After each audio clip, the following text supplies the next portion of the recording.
Hi hello ನಮಸ್ತೆ welcome back to my YouTube channel. ಎಲ್ಲರೂ ಹೇಗಿದ್ದೀರಾ ಅಂತೇಳಿ ಕಮೆಂಟ್ ಸೆಕ್ಷನಲ್ಲಿ ಕಮೆಂಟ್ ಮಾಡಿ. ಬೆಂಗಳೂರಿಗೆ ಹೋಗಿದ್ವಿ, ಒಂದು ಸ್ವಲ್ಪ ಕೆಲಸ ಇತ್ತು ಅಂತ ಹೇಳ್ಬಿಟ್ಟು ಅಲ್ಲಿ ಮುಗಿಸ್ಕೊಂಡು ಬರೋಷ್ಟೊತ್ತಿಗೆ ತುಂಬಾ ಲೇಟ್ ಆಗೋಯಿತು, ಕತ್ಲಾಗೋಯಿತು. ಇನ್ನು ನನ್ನ ತಂಗಿ ಮನೆಗೆ ಹೋಗೋಣ ಅಂತ ಹೇಳ್ಬಿಟ್ಟು ಹೋಗ್ತಾ ಇದ್ದೀನಿ. ಒಂದು ಸ್ವಲ್ಪ ರೀಸನ್ ಇದೆ ಹೋಗೋದಕ್ಕೂ.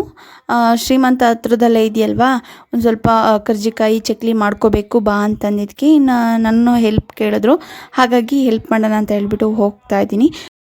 ಅಷ್ಟೊತ್ತಿಗೆ ತುಂಬ ಲೇಟ್ ಆಗಿತ್ತು ಗೈಸ್. ಹೋಗಿದ ತಕ್ಷಣ ಊಟ ಮಾಡಿ ಮಲಿಕೋಬಿಟ್ವಿ. ಜರ್ನಿ ಮಾಡಿ ತುಂಬಾ ಟೈರ್ಡ್ ಆಗಿತ್ತು. ಇನ್ನು ಬೆಳಗ್ಗೆ ಸ್ಟಾರ್ಟ್ ಮಾಡ್ಕೊಳ್ಳೋಣ ಅಂತ ಹೇಳ್ಬಿಟ್ಟು ತಿಂಡಿ ಸ್ಟಾರ್ಟ್ ಮಾಡ್ಕೊಂಡ್ವಿ. ಅಂದರೆ ಒಬ್ಬರ ಕೈಲೇ ಆಗಲ್ವಲ್ಲ, ಒಬ್ರಿಬ್ರ ಕೈಲಿ ಆಗಲ್ಲ. ಚಕ್ಲಿ ಒತ್ತೋದು ಕರ್ಜಿಕಾಯಿ ಮಾಡೋದು ತುಂಬಾ ಟೈಮ್ ಹಿಡಿಯುತ್ತೆ. ಹಾಗಾಗಿ ಇನ್ನು ಅಜ್ಜಿ ಬೇರೆ ಬರ್ತೀನಿ ಅಂತ ಹೇಳ್ಬಿಟ್ಟಿದ್ರು. ಅವರು ಬರೋಕ್ಕೆ ಮಧ್ಯಾಹ್ನ ಆಗುತ್ತೆ. ಹಾಗಾಗಿ ಅಷ್ಟೊತ್ತಿಗೆ ಕರೆಂಟ್ ಇರುತ್ತೋ ಇಲ್ವೋ, ಗ್ರೈಂಡ್ ಐಟಮ್ ಬೇರೆ ಇದ್ದಾವೆ, ಅಷ್ಟೊತ್ತಿಗೆ ಗ್ರೈಂಡನ್ನು ಮಾಡ್ಕೊಳ್ಳೋಣ ಅಂತ ಹೇಳ್ಬಿಟ್ಟು ತಿಂಡಿ ಗ್ರೈಂಡ್ ಮಾಡ್ಕೊತಾ ಇದ್ದೀವಿ. ಎಲ್ಲ ರೆಡಿ ಮಾಡ್ಕೊಂಡಿದ್ದೀವಿ. ಆಲ್ರೆಡಿ ಇವರು ಅಕ್ಕಿ ಹಿಟ್ಟು ಚಕ್ಲಿಗೆ, ಇನ್ನು ಕೊಬ್ಬರಿ ತುರಿ ಕರ್ಜಿಕಾಯಿಗೆ ರೆಡಿ ಮಾಡಿ ಇಟ್ಟಿದ್ದಾರೆ. ಇದಕ್ಕೆ ಗ್ರೈಂಡ್ ಮಾಡಿಬಿಟ್ಟು ಹಾಕೋದಷ್ಟೇ ಬ್ಯಾಲೆನ್ಸ್ ಇರೋದು. ಇವಾಗ ಇದಕ್ಕೆ ಖಾರದ ಪುಡಿ ಹಾಕಿದ್ದಾರೆ ನೋಡಿ. ಅಕ್ಕಿ ಹಿಟ್ಟಿಗೆ 2 ಸೇರು ಅಕ್ಕಿ ಹಿಟ್ಟಿಗೆ ಎಷ್ಟು ಬೇಕೋ ಅಷ್ಟು ಖಾರದ ಪುಡಿ ಹಾಕಿದ್ದಾರೆ. ಹಾಗೆ ಒಂದು ಸ್ವಲ್ಪ ಜೀರಿಗೆ, ಅದನ್ನು ಅರ್ಧ ಮಿಕ್ಸಿಗೆ ಹಾಕ್ಕೋಬೇಕು. ಆವಾಗಲೇ ಟೇಸ್ಟ್ ಚೆನ್ನಾಗಿರುತ್ತಂತೆ. ಇವಾಗ ಚಕ್ಲಿಗೆ ಕಡಲೆನ ಮಿಕ್ಸಿಗೆ ಹಾಕೋಬೇಕು. 1 ಸೇರಿಗೆ 3/4 ಸೇರು ಅಳತೆ ಥರ ತೊಗೊಂಡಿದ್ದಾರೆ ಕಡಲೆನ. ಇಲ್ಲಿ 2 ಸೇರು ಅಕ್ಕಿ ಹಿಟ್ಟು ಬಳಸಿರೋದ್ರಿಂದ 2 3/4 ಥರ ಕಡಲೆ ತಗೊಂಡಿದ್ದೀವಿ. ಅದನ್ನು ಇವಾಗ ಪೌಡ್ರ್ ಮಾಡ್ಕೋಬೇಕು, ನುಣ್ಣಗೆ ಪೌಡ್ರ್ ಮಾಡ್ಕೋಬೇಕು.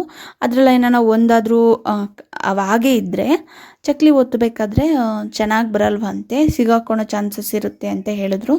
ಹಾಗಾಗಿ ತುಂಬ ನೀಟಾಗಿ ಫೈನಾಗಿ ಪೌಡ್ರ್ ಮಾಡಬೇಕು. ಗೈಸ್, ಈ ಥರ ಒಂದ್ಸಲ ಟ್ರೈ ಮಾಡಿ, ಸಖತ್ತಾಗಿ ಬರ್ತವೆ. ಮನೆಯಲ್ಲೇ ಈಸಿಯಾಗಿ ಮಾಡ್ಕೋಬೋದು. ನಾನು ಹೇಳೋ ಸ್ಟೆಪ್ಪಲ್ಲಿ ಫಾಲೋ ಮಾಡ್ಕೊತ ಹೋದರೆ ಮನೆಯಲ್ಲೇ ನೀವು ಈಸಿಯಾಗಿ ಚಕ್ಲಿನೂ ಮಾಡ್ಕೋಬೋದು. ತುಂಬ ಟೇಸ್ಟಿಯಾಗಿರೋವಂಥ ಚಕ್ಲಿನ. ಮೇಯ್ನ್ ಇಲ್ಲಿ ಬಂದುಬಿಟ್ಟು ಅಕ್ಕಿ ಹಿಟ್ಟು ಮಾಡಬೇಕಾದ್ರೇ ನಾವು ಚೆನ್ನಾಗೆ ಫಾಲೋ ಆಗಬೇಕು ಸ್ಟೆಪ್ ಬೈ ಸ್ಟೆಪ್ ಪ್ರಾಸೆಸ್ನ. ಫಸ್ಟ್ ಸ್ಟೆಪ್ ಬಂದುಬಿಟ್ಟು ಅಕ್ಕಿನ ಚೆನ್ನಾಗಿ ತೊಳೆದ್ಬಿಟ್ಟು ಒಂದು ನೈಟು ನೆನೆಹಾಕಬೇಕು. ಆವಾಗಲೇ ಚೆನ್ನಾಗಿರ್ತವಂತೆ. ನೈಟ್ ನೆನೆಹಾಕ್ಬಿಟ್ಟು ಬೆಳಗ್ಗೆ ನೀಟಾಗಿ ನೀರೆಲ್ಲ ಬಸಿಬಿಟ್ಟು ನೆರಳಲ್ಲಿ ಒಣಗಾಕಬೇಕು ಒಂದು ದಿವಸ ಪೂರ್ತಿ. ಇನ್ನೊಂದು ದಿವಸ ಬಿಸಿಲಲ್ಲಿ ಒಣಗಾಕಬೇಕು. ಒಂದು ದಿವಸ ನೆರಳಾಗೆ ಒಂದು ದಿವಸ ಬಿಸಿಲಾಗಿ ಒಣಗಾಕ್ಬಿಟ್ರೆ ಚೆನ್ನಾಗಿ ಬರ್ತವಂತೆ. ಇದ್ರ ಜೊತೆಗೆ ಉದ್ದಿನಬೇಳೆ 2 ಟೀ ಕುಡಿಯೋ ಗ್ಲಾಸಲ್ಲಿ, 2 ಸೇರಿಗೆ 2 ಟೀ ಕುಡಿಯೋ ಗ್ಲಾಸಲ್ಲಿ ಉದ್ದಿನಬೇಳೆ ಲೈಟಾಗಿ ಬಿಸಿ ಮಾಡ್ಕೋಬೇಕು. ಹಾಗೆ ಅರ್ಧ kg ಸಬ್ಬಕ್ಕಿ ತೊಗೊಂಡಿದ್ದೀವಿ. ಇಲ್ಲಿ ಸಬ್ಬಕ್ಕಿನೂ ಹಾಗೆ ಉದ್ದಿನಬೇಳೆ ಅಕ್ಕಿನ ನೀಟಾಗಿ ಇಲ್ಲಿಗೆ ಹಾಕಿಸ್ಕೊಂಡು ಬಂದಿದ್ದೀವಿ. ಸೊ ಇದಕ್ಕೆ 2 ಸೇರು ಅಕ್ಕಿ ಹಿಟ್ಟಿಗೆ 3/4 ಸೇರು ಕಡಲೆ, ಅಂದರೆ 2 3/4 ಸೇರು ಕಡಲೆನ ಗ್ರೈಂಡ್ ಮಾಡಿಕೊಂಡು ಫೈನಾಗಿ ಪೌಡ್ರ್ ಮಾಡಿಕೊಂಡು ಹಾಕ್ತಿದ್ದೀವಿ. ಅದಕ್ಕೆ ಆಲ್ರೆಡಿ ಖಾರದ ಪುಡಿನೂ ಹಾಕಿದ್ದಾರೆ ಆಂಟಿ.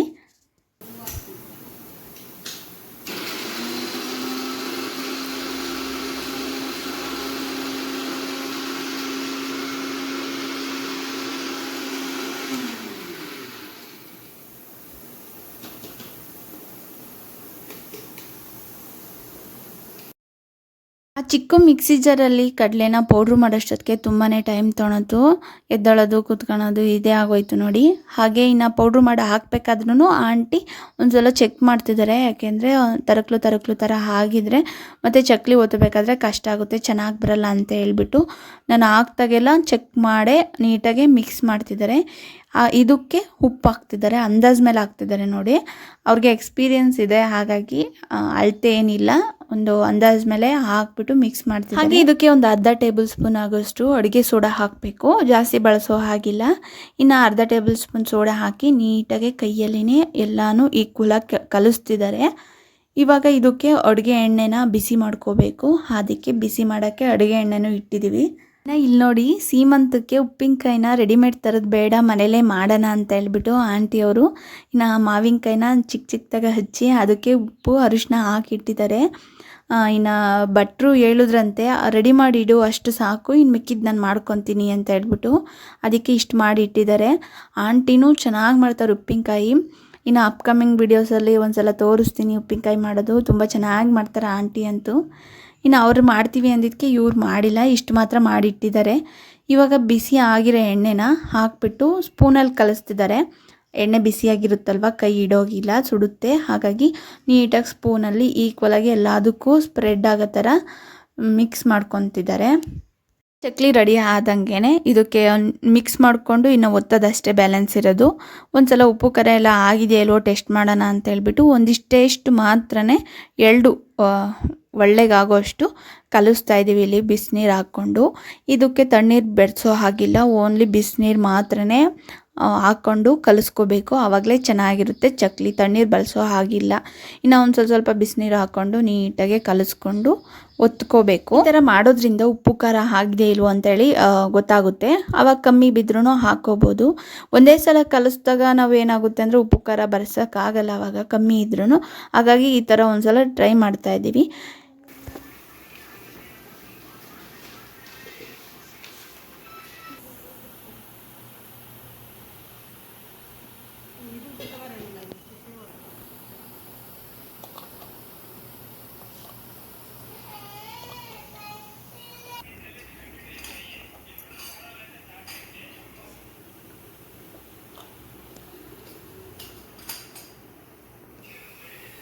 ಎಣ್ಣೆ ಹಚ್ಚೋದು ಬೇಡವಾ ಆಂಟಿ?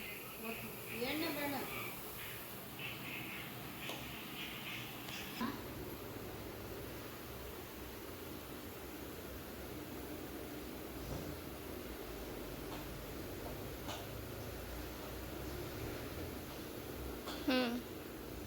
ಸಾಕು.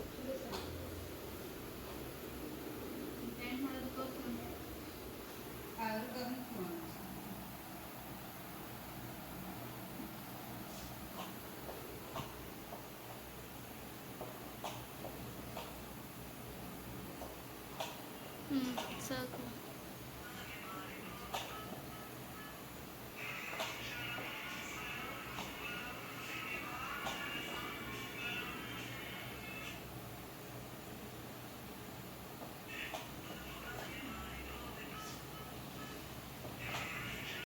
ನೋಡಿ ಚಕ್ಲಿ ಒತ್ತಬೇಕಾದ್ರೆ ಅಲ್ಲಿ ಮುರಿದು ಹೋಗ್ತಿದ್ದಾವಲ್ಲ, ನಿಮಗೂ ಕಾಣ್ತಿದೆ. ಈ ಥರ ಯಾಕಾಗುತ್ತೆ ಅಂತಂದರೆ ನಾವು ಹಿಟ್ಟನ್ನು ಕಲಿಸ್ಬೇಕಾದ್ರೆ ಸುಮ್ಮನೆ ಕಲಿಸ್ಬಿಟ್ಟು ಒತ್ತಿದ್ರೆ ಈ ಥರ ಆಗುತ್ತೆ.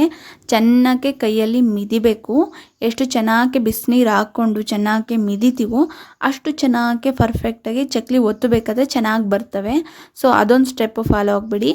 ಸೊ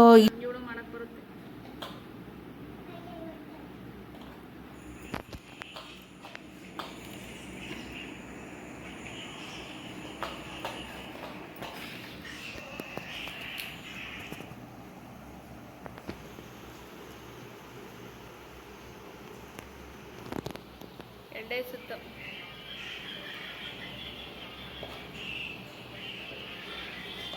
ನೋಡೋಣ ಎಣ್ಣೆ ಕಾದಿರ್ಬೇಕೇನು. ಈ ಕಡೆ ಸ್ಟೂಮೆ ತಿಕ್ಕಿದ್ವಿ.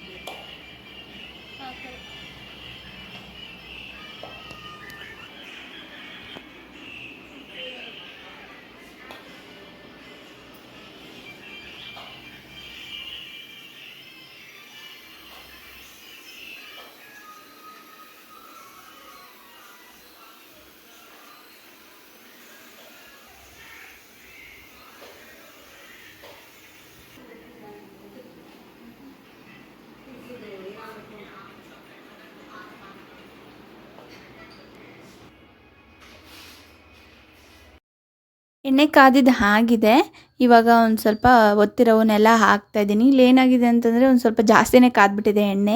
ಹಾಗಾಗಿ ಒಂದು ಸ್ವಲ್ಪ ಜಾಸ್ತಿ ಬೇಗ ಕಲರ್ ಬಂದಿದ್ದಾವೆ, ಒಳಗಡೆ ಬೆಂದಿಲ್ಲ. ನಾವು ಏನೇ ಮಾಡಿದ್ರೂ ಮೀಡಿಯಮ್ ಫ್ಲೇಮಲ್ಲಿ ಇಟ್ಕೊಂಡು ಮಾಡ್ಕೋಬೇಕಿತ್ತು. ನಾನು ನೋಡ್ಕೊಂಬಿಲ್ಲ, ಹಾಗೆ ಹಾಕ್ಬಿಟ್ಟೆ. ಮೇಲ್ಗಡೆ ಕಲರ್ ಬಂದಿದ್ದಾವೆ, ಒಳಗಡೆ ಬೆಂದಿಲ್ಲ. ಹಾಗಾಗಿ ಹೋಗ್ಬಿಟ್ಟಿದ್ವು ಫಸ್ಟ್ನೇ ಇಬ್ಬೆ. ಸೆಕೆಂಡ್ನೇ ಇಬ್ಬೆ ಚೆನ್ನಾಗಿ ಬಂದಿದ್ವು. ಟೇಸ್ಟ್ ಅಂತೂ ಸಖತ್ತಾಗಿತ್ತು. ಬಟ್ ಏನು ಅಂತಂದರೆ ಒಂದು ಸ್ವಲ್ಪ ಉಪ್ಪು ಖಾರ ಕಮ್ಮಿ ಇತ್ತು. ಮತ್ತು ಹಾಕ್ಕೊಂಡು ಹಿಟ್ಟಿಗೆ ಮತ್ತು ಆಂಟಿ ಕಲಿಸಿದ್ರು.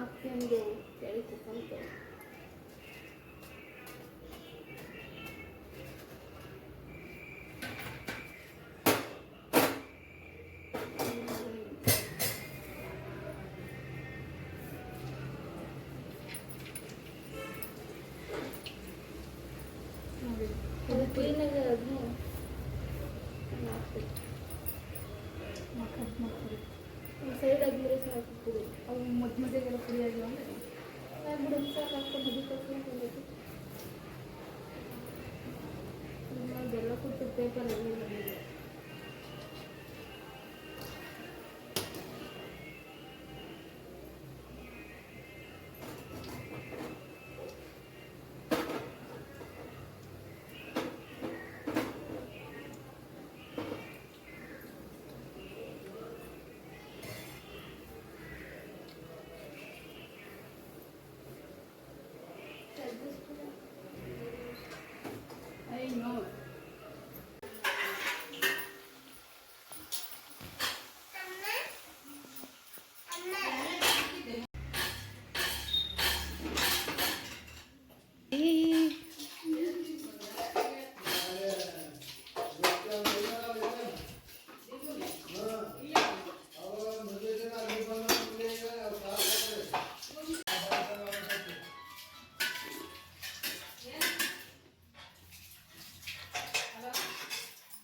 ಅಲ್ಲೇ ಇಕ್ಕಪ್ಪ ಅಲ್ಲೇ ಬಂಡೆಗೆ ಮೇಲೆ ಇಕ್ಕು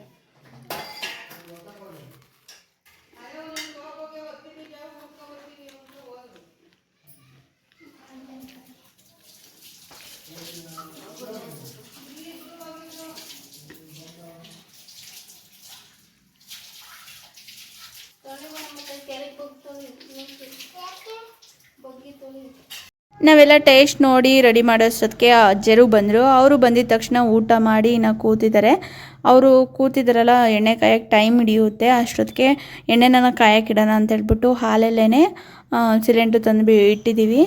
ಒಂದು ಬಾಣಲೆಗಾದರೆ ಆಗಲ್ಲ, ಬೇಗ ಆಗಲ್ಲ ಅಂತ ಹೇಳ್ಬಿಟ್ಟು 2 ಬಾಣಲೆಗೆ ಎಣ್ಣೆ ಕಾಯಕ್ಕಿಟ್ಟು ಇನ್ನೊಂದು ಕಡೆ ಆಂಟಿ ಹಿಟ್ಟನ್ನು ಕಲಿಸ್ತಿದ್ದಾರೆ. ಇನ್ನೊಂದು ಕಡೆ ಕಲಸಿರೋ ಹಿಟ್ಟನ್ನು ಮಿದ್ದಕ್ಕೆ ನವೀನಣ್ಣನೂ ರೆಡಿಯಾಗಿದೆ. ಮಿದ್ದಿರೋ ಹಿಟ್ಟನ್ನು ಒತ್ತಕ್ಕೆ ಅಜ್ಜಿನೂ ರೆಡಿಯಾಗಿದ್ದಾರೆ. ಇಲ್ಲಿ ಒಬ್ಬರಲ್ಲ ಅಂತ ಹೇಳ್ಬಿಟ್ಟು ಒಂದು 5-6 ಜನ ಸೇರ್ಕೊಬಿಟ್ಟಿದ್ವಿ. ತೇಲ್ಸೋಕೊಬ್ಬರು, ಮಾಡೋಕ್ಕೊಬ್ಬರು ಅಂತ ಹೇಳ್ಬಿಟ್ಟು.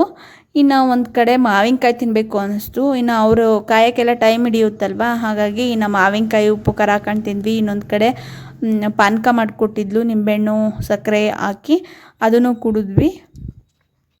ಇನ್ನು ನವೀನಣ್ಣ ಅದೇ ಹೋಯ್ತು, ಅರ್ಧದಲ್ಲೇ ಕೆಲಸ ಐತೆ ಅಂತ ಹೇಳ್ಬಿಟ್ಟು. ಇನ್ನು ನವೀನಣ್ಣ ಡ್ಯೂಟಿ ಅಜ್ಜಿ ತೊಗೊಂಡಿದ್ದಾರೆ, ಅಜ್ಜಿ ಡ್ಯೂಟಿ ಆಂಟಿ ತೊಗೊಂಡಿದ್ದಾರೆ.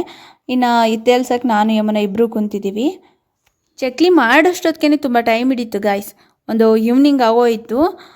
ತುಂಬ ಬೇಯಕ್ಕೆ ಟೈಮ್ ಹಿಡಿಯುತ್ತಂತೆ ಚಕ್ಲಿ. ಇನ್ನು ಕರ್ಜಿಕಾಯಿ ಅಷ್ಟೊಂದು ಬೇಯಬೇಕಾದ್ರೆ ಅಷ್ಟು ಟೈಮ್ ಹಿಡಿಯಲ್ಲ, ಬೇಗ ಬೇಯ್ದುಬಿಡುತ್ತೆ. ಬಟ್ ಏನು ಅಂತಂದರೆ ಒಸಿಯೋದು ಮಡ್ಚೋದು ಅದೇ ಟೈಮ್ ಹಿಡಿಯೋದು. ಇನ್ನು ಸಾಯಂಕಾಲ ನೋಡಿ ನೈಟ್ ಆಗಿಬಿಟ್ಟಿದೆ, ಕತ್ಲು. ಇನ್ನು ಸಾಯಂಕಾಲ ಸ್ಟಾರ್ಟ್ ಮಾಡ್ಕೊಂಡ್ವಿ. ಒಂದು 7 ಗಂಟೆ ಆಗಿರಬೇಕು ನಾವು ಸ್ಟಾರ್ಟ್ ಮಾಡ್ಕೊಂಡಾಗ.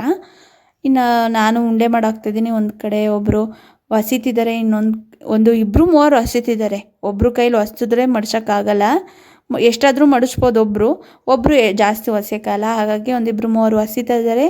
ಒಂದೊಬ್ಬರು ಮಡಿಸ್ತಿದ್ದಾರೆ, ಇನ್ನೊಬ್ಬರು ತೇಲಿಸ್ತಿದ್ದಾರೆ. ನಾನು ಉಂಡೆ ಹಾಕ್ತಾಯಿದ್ದೀನಿ. ತುಂಬ ಟೈಮ್ ಹಿಡಿಯಿತು. ನಮ್ಮ ಜೊತೆಗೆ ಆಂಟಿ ಒಂದು ಮತ್ತು ಅಜ್ಜಿ, 2 ಅಜ್ಜರು ಬಂದಿದ್ದರು. ಅವರು ಹೆಲ್ಪ್ ಮಾಡಿದ್ರು ಪಾಪ.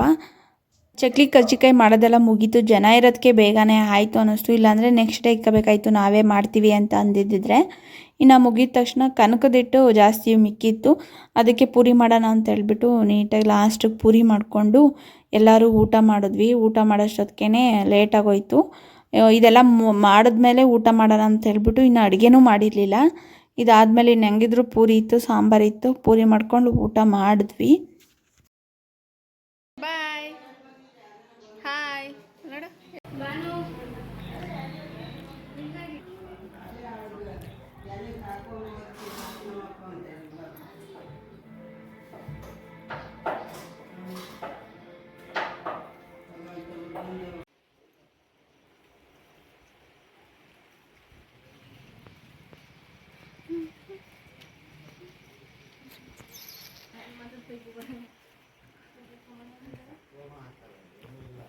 ಏನೋ ಬಂದೈತೆ ನೋಡು.